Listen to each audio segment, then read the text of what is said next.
কেউ কথা রাখেনি। ৩৩ বছর কাটলো, কেউ কথা রাখেনি।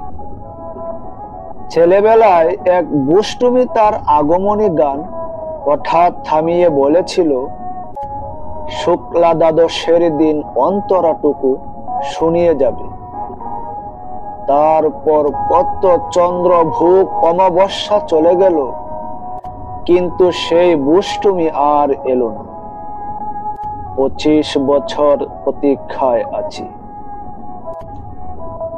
মামাবাড়ির মাঝি নাদের আলী বলেছিল, বড় হও দাদা ঠাকুর, তোমাকে আমি 3 প্রহরের বিল দেখাতে নিয়ে যাব। সেখানে পদ্ম ফুলের মাথায় সাপ আর ভ্রমর খেলা করে। নাদের আলী, আমি আর কত বড় হব?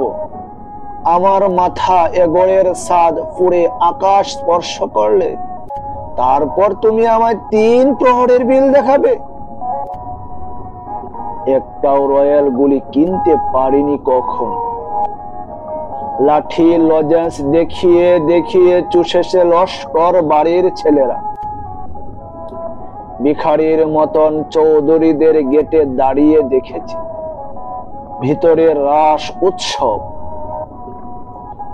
অবিরল রঙের ধারার মধ্যে সুবর্ণ কঙ্কন পরা ফর্সা রমণীরা কত রকম আমোদে হেসেছে।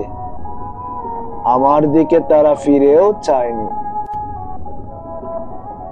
বাবা আমার কাঁধ ছুঁয়ে বলেছিলেন, দেখিস একদিন আমরাও। বাবা এখন অন্ধ, আমাদের দেখা হয়নি কিছুই।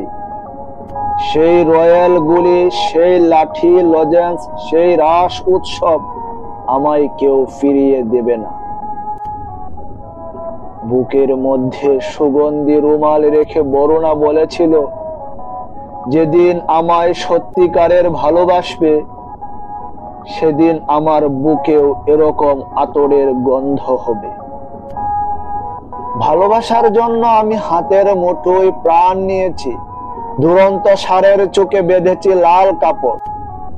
বিশ্ব সংসার তন্ন তন্ন করে খুঁজে এনেছি 108টা নীল পদ্ম। তবু কথা রাখেনি বরুণা। এখন তার বুকে শুধুই মাংসের গন্ধ। এখনো সে যে কোনো নারী। কেউ কথা রাখেনি। 33 বছর কাটলো, কেউ কথা রাখে না। আবৃত্তি করছিলাম সুনীল গঙ্গোপাধ্যায়ের কেউ কথা রাখেনি। চেষ্টা করলাম। তো সবাই ভালো থাকবেন, সুস্থ থাকবেন। আসসালামু আলাইকুম।